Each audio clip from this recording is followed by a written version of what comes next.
সবাইকে জয় যিশু, হালেলুয়া, প্রেজ দ্য লর্ড। তো প্রভু যিশু নামে সবাইকে অসংখ্য অসংখ্য ধন্যবাদ।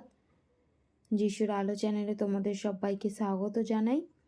তো আরও একটি ঈশ্বরের বাক্য নিয়ে 2 শমূয়েল 12:15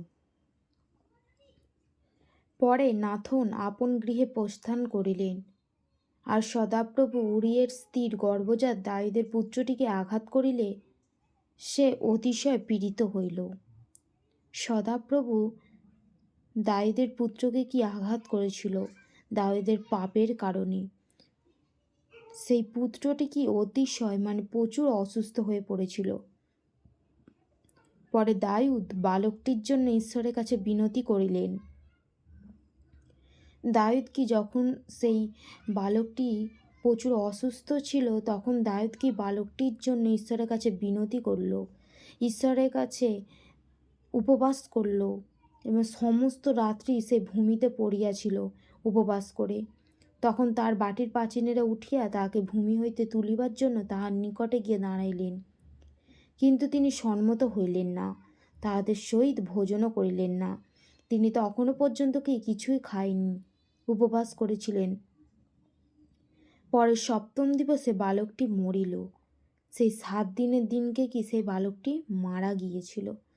তাহাতে বালকটি মরিয়াছে এই কথা দাউদকে বলিতে তাহার দাসগণ ভয় করিল। বালকটি যে মারা গিয়েছে, দাউদকে যে তার দাসগণ বলবে, সেই দাসগণ কি ভয় পেয়ে গিয়েছিল। কেননা তাহারা কহিল, দেখো, বালকটি জীবিত থাকিতে আমরা তাহাকে বলিলেও তিনি আমাদের বাক্যে কর্ণপাত করেন নাই। যখন সেই বালকটি জীবিত ছিল তখন কি সেই তার বাক্য কর্ণপাত করেছিল নি। এখন বালকটি মরিয়াছে, এ কথা কেমন করিয়া তাহাকে বলিব? বলছে, এখন তো বালকটি মারা গিয়াছে, আমি এখন কেমন করে তাকে বলবো? তিনি আপনার অনিষ্ট করিবেন, বলে তিনি কি তার শরীরের ক্ষতি করবেন। কিন্তু দাসেরা কানাকানি করিতেছে দেখিয়া দাউদ বুঝিলেন বালকটি মরিয়া গিয়াছে। বলে দাসেরা যখন কথা বলছিল পরস্পর, তখন কি দাউদ বুঝে গেল যে বালকটি মারা গিয়াছে। দাউদ আপনি দাসগণকে জিজ্ঞাসা করলেন, বালকটি কি মরিয়াছে? বলে দাউদ তখন কি দাসগণকে জিজ্ঞাসা করলেন যে বালকটি কি মারা গিয়েছে। তখন দাউদ ভূমি হইতে উঠিয়া স্নান, তৈলমর্দন ও বস্ত্র পরিবর্তন করিলেন এবং সদাপ্রভুর গৃহে প্রবেশ করিয়া প্রণিপাত করিলেন। সদাপ্রভুর গৃহে প্রবেশ করে কি প্রণিপাত করলে প্রার্থনা করলেন। সে যে স্নান করেনি, স্নান করলেন। বলছে আর তিনি ভোজনও করিলেন। বলছে কি তার সম্মুখে খাদ্যদ্রব্য রাখা হলো, আর তিনি কি ভোজনও করলেন। তখন তাহার দাসগণ তাহাকে কহিল, আপনি এ কেমন কাজ করিলেন? বালকটি জীবিত থাকিতে আপনি তাহার জন্য উপবাস ও রোদন করিতেছিলেন, কিন্তু বালকটি মরিয়া গেলেই উঠিয়া ভোজন করিলেন।